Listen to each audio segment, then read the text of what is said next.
High rates of under 5 child mortality are what motivates this study.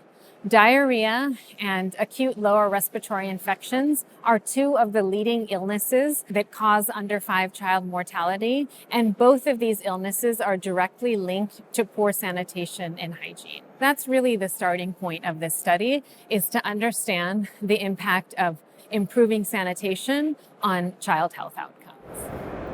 We're working in East Java, and we have about 160 villages we're working in. 80 were randomly selected to be treatment villages, and the other 80 to be control villages. And we do this in the context of an intervention called Community-Led Total Sanitation, or CLTS for short. An individual who is called a triggerer shows up in your rural community and basically spends a day and a half with the villagers.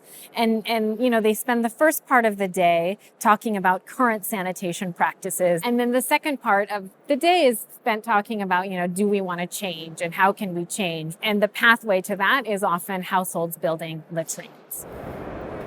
We do find in our treatment villages that there is an increase in toilet construction. The increases are relatively modest. In terms of our child health outcomes, we do find a decrease in the prevalence of roundworm, but we don't find any statistically significant effects on anemia, height, or weight of the kids. There might be something small going on with health, but it's not huge.